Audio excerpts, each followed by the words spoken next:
Assalamualaikum warahmatullahi wabarakatuh. Saya Andi Irawan SPD, CGP Angkatan 11, Kabupaten Biren, Provinsi Aceh. Saya bertugas di UPTD SD Negeri 18 Biren. Kali ini saya akan memaparkan eksplorasi konsep modul 1.2 tugas A, di mana setelah sebelumnya saya telah menyimak video dan bacaan mengenai bagaimana manusia tergerak. Maka ada dua pertanyaan yang harus saya jawab, yaitu yang pertama, yang kedua. Oke, saat ini kita akan langsung ke pertanyaan pertama. Bagaimana Bapak atau Ibu memahami cara kerja otak, 5 kebutuhan dasar manusia, tahap tumbuh kembang anak beserta pengaruhnya pada pembentukan kebiasaan dan nilai-nilai hidup manusia? Mengapa demikian? Baiklah guru-guru hebat, kali ini saya akan memaparkan jawaban untuk pertanyaan nomor 1. Memahami cara kerja otak, kebutuhan dasar manusia, tahap tumbuh kembang anak, serta pengaruhnya pada pembentukan kebiasaan dan nilai-nilai hidup adalah hal yang sangat kompleks dan memerlukan pendekatan multidisiplin. Berikut penjelasan dari setiap aspek tersebut. Yang pertama, cara kerja otak. Diketahui di dalam otak manusia masih tertinggal bagian yang serupa dengan otak mamalia, otak reptil, dan otak primata, yang mana terhubung langsung dengan otak luhur manusia. Otak luhur merupakan otak yang hanya dimiliki oleh manusia dan berfungsi reflektif, membangun karakter dari manusia itu sendiri. Berdasarkan bagian-bagian ini, sistem berpikir manusia dibagi menjadi dua, yaitu sistem berpikir cepat yang dikelola oleh kerja bagian otak mamalia dan reptil, serta sistem berpikir lambat yang dikelola oleh otak bagian primata dan juga otak luhur manusia. Kedua sistem ini yang mempengaruhi bagaimana kita berpikir dan bertindak. Sistem berpikir cepat lebih menghemat energi, sementara sistem berpikir lambat membutuhkan banyak energi karena bertentangan dengan cara kerja alamiah bagian otak yang lain. Setiap manusia mempunyai porsi masing-masing bagian cara berpikir mana yang lebih dominan. Begitupun pada murid-murid kita. Mereka memiliki cara berpikirnya yang berbeda-beda. Ada yang cepat, ada juga yang lambat. Oleh karena itu, sebagai guru, kita harus mampu memahami murid dengan segala kelebihan dan kekurangan mereka masing-masing. Kita tidak bisa menyamakan semua murid. Mereka berpikir dengan cepat semua, mereka berpikir dengan lambat semua. Karena setiap murid memiliki bagiannya masing-masing. Selanjutnya, yaitu 5 kebutuhan dasar manusia. Manusia memiliki 5 kebutuhan dasar. Pertama, kebutuhan untuk bertahan hidup. Misalnya, makanan, pakaian, istirahat, tempat berlindung, keamanan, dan juga kesehatan. Kedua, kebutuhan kasih sayang dan rasa diterima. Kebutuhan ini termasuk kebutuhan psikologis, seperti rasa diterima, dipedulikan, berbagi, bekerja sama, atau menjadi bagian dari suatu kelompok. Yang ketiga, kekuasaan dan penguasaan. Kebutuhan ini berhubungan dengan kekuatan seseorang untuk mencapai sesuatu, menjadi kompeten, terampil, memimpin, dan berprestasi. Yang keempat, kebutuhan kebebasan, yaitu kebutuhan untuk menentukan pilihan ataupun mengendalikan arah sesuai kemauan diri sendiri. Yang kelima adalah kesenangan, yaitu kebutuhan untuk merasa senang, untuk bergembira, untuk tertawa, dan bermain. Apabila seseorang menunjukkan perilaku yang tidak sesuai norma atau aturan, bisa saja itu terjadi karena tidak mampu memenuhi atau tidak mendapatkan kebutuhan dasar mereka. Kaitannya dengan konteks pendidikan, guru harus mampu menyelenggarakan pendidikan yang mampu memenuhi kebutuhan dasar para murid sebagai manusia. Guru harus mampu berkolaborasi, membangun hubungan yang hangat dan penuh ketulusan dengan murid dan rekan kerja. Guru dapat mengadakan kegiatan yang menantang, kontekstual, dan relevan. Guru juga dapat memberikan kebebasan pada murid untuk menemukan jati diri sesuai dengan bakat dan minat mereka. Guru juga menciptakan suasana menyenangkan di dalam suasana pembelajaran.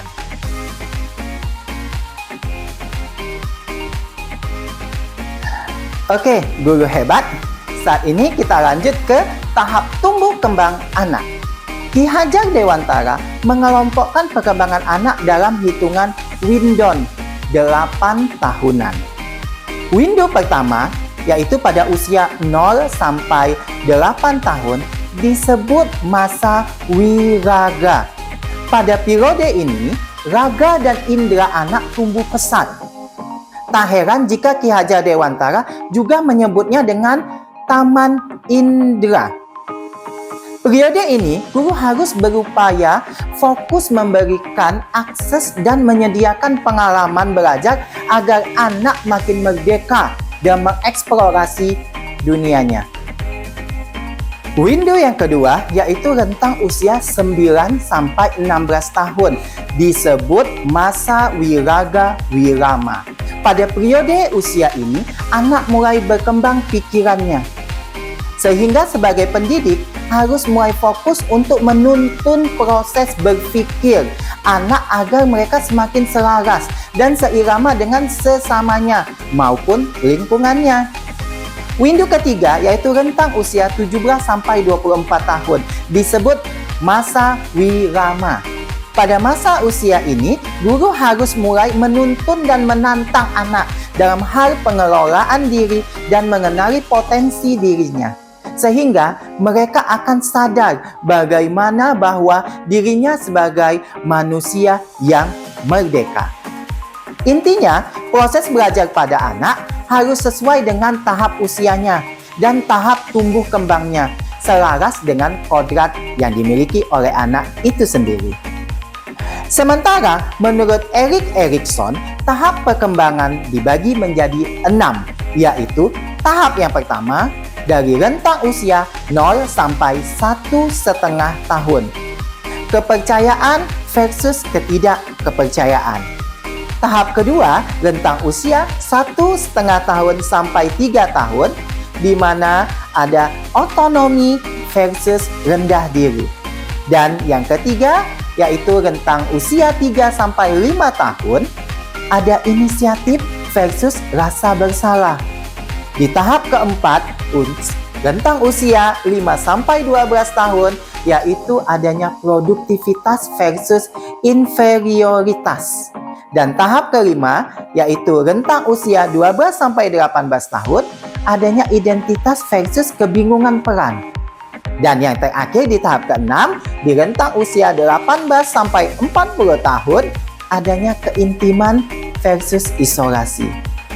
Setiap tahapan ini menggambarkan dampak pengalaman sosial pada mereka pada setiap tahap perkembangan. Orang tua dan lingkungan sosial memberikan pengaruh besar. Kepribadian dan karakter manusia berkembang seiring dengan pertambahan usia. Salam dan bahagia bagi seluruh guru hebat di Indonesia. Selanjutnya kita masuk ke pengaruh cara kerja otak, 5 kebutuhan dasar manusia, tahap tumbuh kembang anak pada pembentukan kebiasaan dan nilai-nilai hidup manusia. Baiklah guru-guru hebat, pembentukan kebiasaan dan nilai-nilai hidup manusia dipengaruhi oleh cara kerja otak, kebutuhan dasar manusia, serta tumbuh kembang anak. Setiap manusia memiliki 2 sistem berpikir, tetapi terkadang ada yang dominan. Begitupun pada murid-murid kita. Mereka memiliki cara berpikir yang berbeda-beda. Dalam hal ini, guru harus bisa memahami dan melatih anak untuk mengelola keduanya secara seimbang. Selain itu, setiap anak memiliki kebutuhan dasar yang apabila tidak terpenuhi dengan baik, maka tidak menutup kemungkinan akan melanggar norma dan aturan yang ada. Pembentukan kebiasaan dan nilai-nilai hidup seseorang anak dipengaruhi oleh peran besar orang tua dan lingkungan sekitar. Sehingga guru harus mampu menggerakkan orang tua dan lingkungan sekitar untuk ikut berperan dalam pembentukan kebiasaan baik pada anak, sesuai dengan tumbuh kembang mereka serta selaras dengan kodrat yang mereka miliki. Salam guru penggerak. Bapak dan Ibu guru hebat se-Indonesia, kali ini kita masuk ke pertanyaan yang kedua, yaitu menurut Bapak atau Ibu, nilai-nilai apa saja yang perlu dikuatkan sebagai guru penggerak dan mengapa demikian? Menurut saya pribadi, ada 5 nilai-nilai yang harus diperkuat oleh guru penggerak. Seperti yang pertama adalah berpihak pada murid.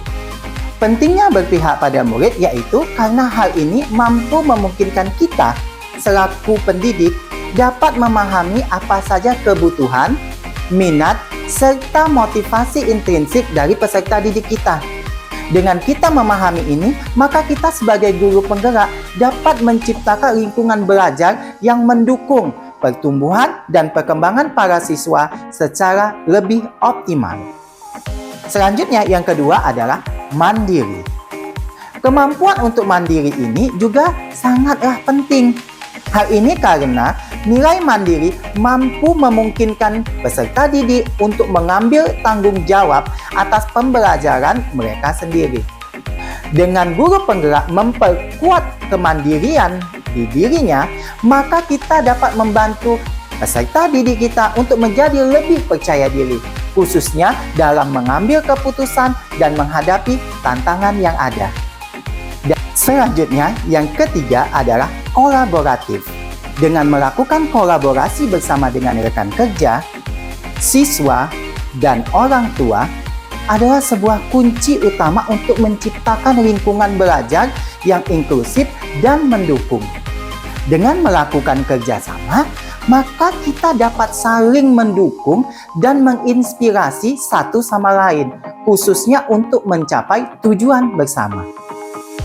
Dan yang keempat adalah reflektif. Kemampuan untuk reflektif mampu memungkinkan kita sebagai guru penggerak untuk terus belajar. Baik itu dari pengalaman kita sendiri ataupun memperbaiki praktik pembelajaran yang telah kita buat. Dengan adanya refleksi, nantinya kita bisa mengidentifikasi kekuatan dan kelemahan yang ada di dalam diri kita sendiri, serta dapat menyesuaikan pendekatan pembelajaran apa yang kita gunakan sebagai guru penggerak sesuai dengan kebutuhan peserta didik. Dan yang terakhir, yang kelima adalah inovatif. Kemampuan untuk berinovasi sangatlah penting dilakukan. Hal ini karena dunia pendidikan terus berkembang dan berubah. Dengan menjadi inovatif, kita bisa menciptakan pendekatan pembelajaran yang baru dan efektif, yakni untuk memenuhi kebutuhan peserta didik di era yang terus berubah dan maju ini. Pertanyaan selanjutnya adalah, mengapa demikian? Mengapa kita harus memperkuat nilai-nilai yang sudah saya jelaskan di atas? Nah, ini dia jawabannya. Sebagai guru penggerak, kita harus memperkuat 5 nilai-nilai yang sudah saya jelaskan tadi. Karena dengan memperkuat nilai-nilai tersebut, kita sebagai guru penggerak mampu untuk menerapkan pembelajaran berdiferensiasi sesuai dengan visi dan misi dari guru penggerak itu sendiri. Tidak hanya itu, nilai-nilai di atas yang sudah saya paparkan sebelumnya dapat membantu kita sebagai guru penggerak untuk mengembangkan pembelajaran yang jauh lebih baik dan berpihak pada murid. Salam guru penggerak. Salam dan bahagia untuk semua guru hebat di Indonesia. Demikianlah pemaparan saya, eksplorasi konsep modul 1.2 tugas A. Semoga bermanfaat bagi kita semua dan saya akhiri dengan Assalamualaikum warahmatullahi wabarakatuh.